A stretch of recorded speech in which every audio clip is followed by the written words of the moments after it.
Star Trek Strategic Operations Simulator for the arcades.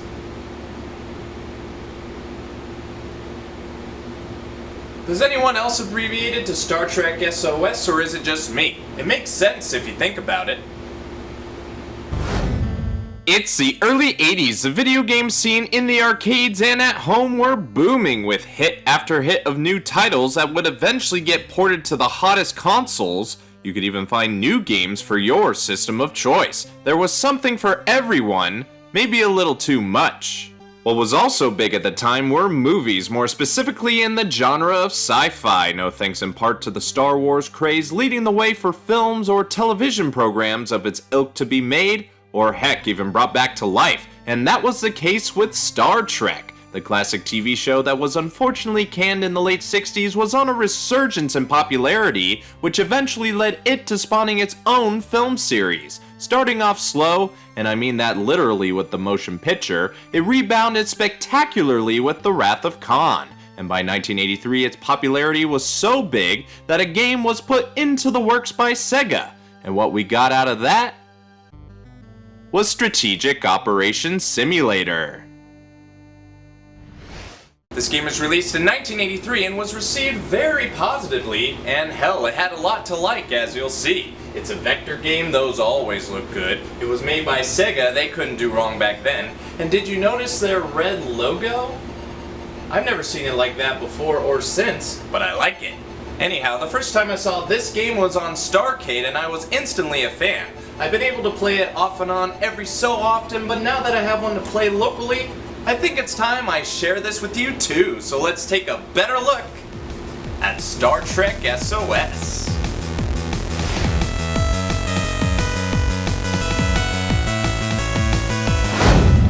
Captain's Log, Stardate 202207.9. Or is it 10? I don't know.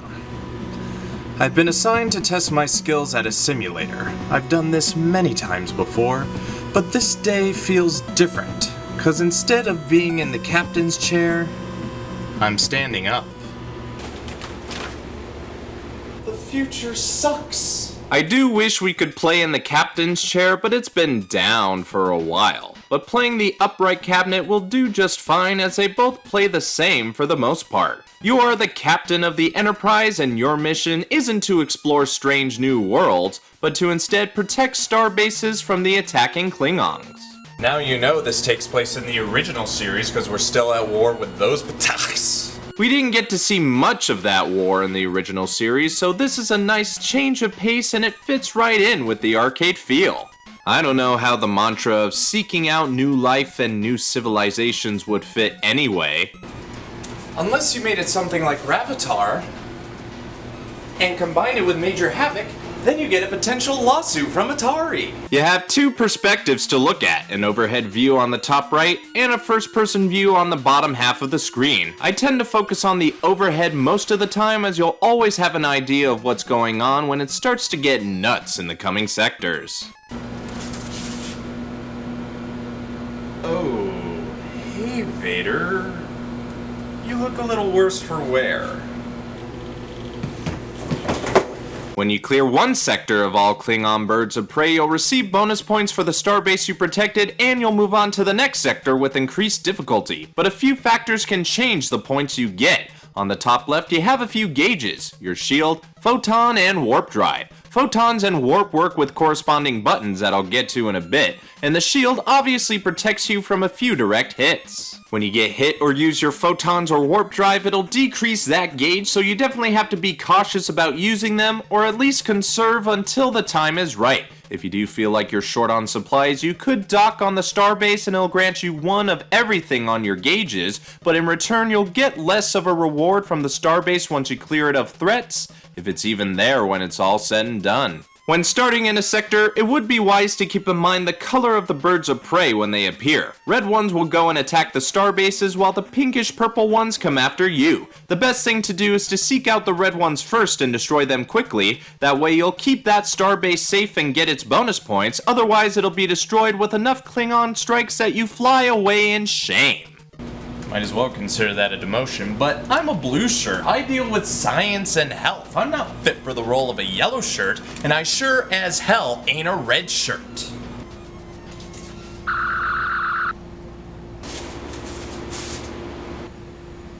You can thank me later. Every so often, you'll come to a sector where you have to destroy a nomad that drops landmines around this sector. Destroying him will give you a hefty boost in your gauges, and from personal experience, you can take care of him very quickly or it can drag on. Don't underestimate the nomad is all I have to say. You can also earn supply boosts by random chance, probably by getting enough points or trying to shoot this antimatter saucer that shows up from time to time. It'll fly the same way you do at a faster rate, and if you can manipulate it to where he can get close, you can shoot him out of the quadrant, but don't let it get too close as it can drain power from your warp drive. As you get farther, the Klingons are going to get more aggressive, as is their nature, and you'll have to come up with a different plan of attack to deal with this new onslaught of bops. Birds of prey. I know a guy at this arcade who can do exceptionally well at this game. He can get around 2 to 3 million every time, and he does a pretty good Scotty impression too. Speaking of which, both Scotty and Spock can be heard in this machine at certain points. Be the captain of the Starship Enterprise. Dude. My point I'm trying to make here is that from what I learned from him, a decent strategy to do is to try and group these Klingons together, and once you're at a good distance, turn around and fire a torpedo at the birds of prey, then warp right in the middle of them so the blast of the photon can get enough of them in the radius. I've seen him do it a bunch of times, however it's easier said than done on the upright cabinet. You have the spinner to control the movements of your starship and your thrust and fire buttons right next to each other. The photon button is a slight distance away, but the real problem is the warp button being far away from everything. How are you supposed to do this? Should I use my right hand? Or my left? Or who was this made for? A Dremen? Sega probably was taking a page out of Atari's playbook by placing one life-saving button out of reach, so the method I learned probably isn't gonna work here. It'd be much easier to do on the captain's chair. Logically. When you take enough damage, the Enterprise will be destroyed and the simulation will thus be over. I saw that many times over my time of playing, but I managed to get an average of over 200,000 points. Or what the game wants to call strategy training units. Illogical. Like most arcade games, this is a go on till you die type ordeal, and since you're able to take more than one hit, it makes sense that you only have one life, so to speak, as there only is one Enterprise. However, this isn't the only simulation out there. Because like with all popular arcade games, it would eventually get ported to all available consoles and computers. I have a couple back at home, so let's see if they continue the mission of this game. B2B to base, beam me home, will ya?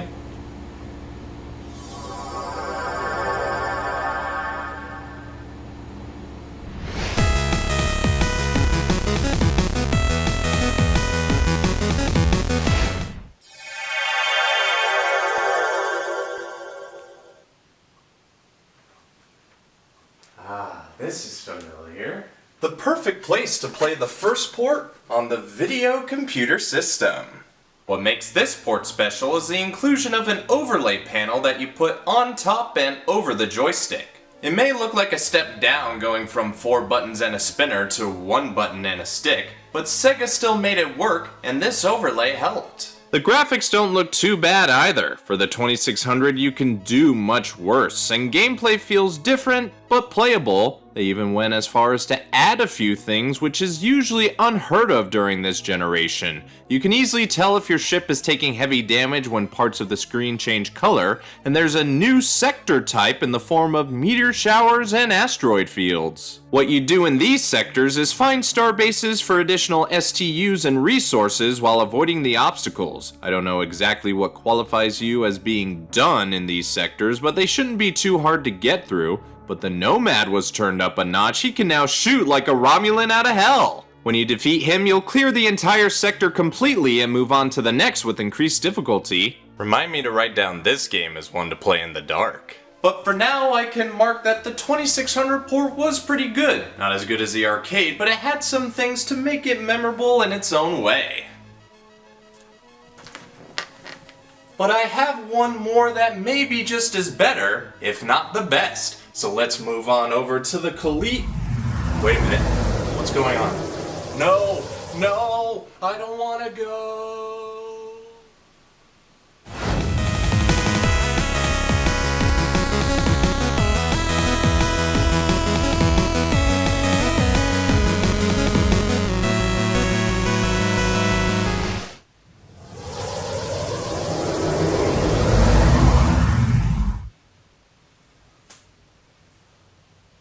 Now, why would I get beamed here? Oh, damn. Those bastards. Well, not every port can be a winner, but this came very close. The Super System version boasts superior graphics and enough buttons to fit the original scheme, but the main problem lies with the infamous 5200 joystick. It doesn't center like every other joystick does, so you're gonna have a tough time getting the Enterprise to stop. You might accidentally activate the warp drive more so than not. Has that ever been explored in one of the shows if the warp drive just malfunctions and is constantly stopping and going?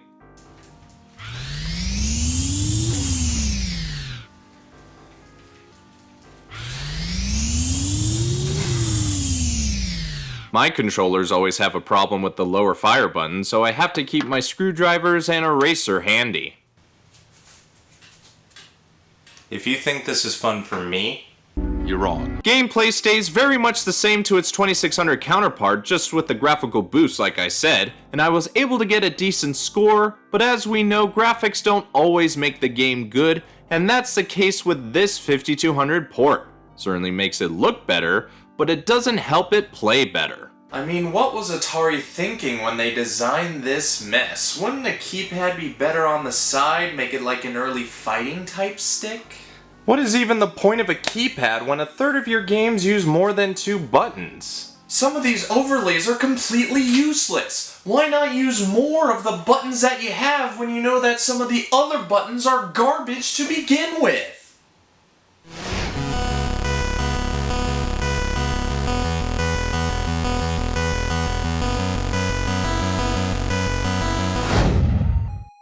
Strategic Operations Simulator was indeed another hit for Sega and arcade goers, and it got more ports than just the 2 Atari games I showed you. It found its way onto the ColecoVision, Atari 8-bit computers, Commodore 64, and a couple other computers. The Coleco version is the one to get, as you can use it with a Super Action controller with additional buttons that may make it an easier playing experience, but it was hard to find everything I needed to include it in this video. Star Trek actually had a couple games come out before SOS, and the franchise would only continue to release more games on consoles, computers, and mobile platforms across the decades, with a few additional arcade releases sprinkled in between. A strength tester only released in Europe called Borg Contact, a decent rail shooter in Voyager the arcade game, and what appears to be a free-roaming VR experience in Discovery Away Mission. Seeing games like this makes me hopeful that we're getting close to the holodeck every year. That'll be the future of gaming one day, just a blank room full of projections. Probably would have to wear a lot of special equipment for that today, but I don't care, the future is now. So, what is my rate to play? If you were to ask me what sci-fi genre is my favorite, it'd be Star Trek all the way. I know that'll offend some people, but grow up. Its story, world, and messages still hold strong today, and it was never afraid to push the boundaries of television. And in the final frontier of the video game space, they did pretty well there too. To tell you the truth, this episode was meant to be on an entirely different arcade game. You won't know which one until next season perhaps, but SOS was the best suitable replacement. In the arcades, it's another classic with solid gameplay, graphics to last, and it's truly a game you would not find being duplicated anywhere. On the 2600, the graphics went to lower quality raster, but that didn't affect gameplay much, and it still proved to be a good time with a few additions to keep it interesting. But on the 5200, it kinda fell flat due solely on the faulty controller the system had. It had better visuals, but if you want that, you're better off playing the 8-bit computer port instead, as they're almost identical. I still had a fun time with each and every one of the versions I played, and I'd encourage you to play whatever version you can find. Just be sure to practice up, so you too can live long and prosper. To conclude, I give these games an overall play rate of must play. But that's only my opinion. If you have your own thoughts, leave a comment. If you like what you see, leave a like. If you think others would enjoy this, share it around the web. And if you want to see more, subscribe. Anyway, this has been BrianTheBlue Game Reviews, Star Trek SOS, or Strategic Operations Simulator.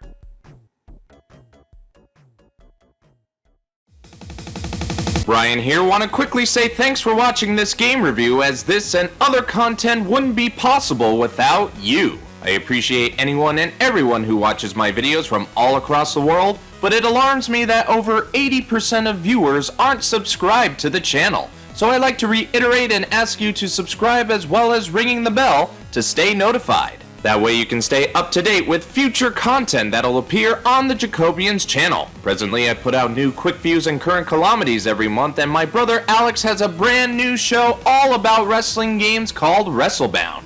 You might want to stick around, as we're only getting started. You can also find me on a couple of other channels. I run the Starfighters Arcade channel, where we take a look at the history of our machines on the floor as well as show you our new arrivals, and on Millennial X, where me, arcade buddies, and family get into shenanigans playing, hunting, and reviewing games. If you want to explore more content, these would be the first places to go. That's all the time I got, but be sure to click the icon now if you want to watch the previous or upcoming episodes of Game Reviews.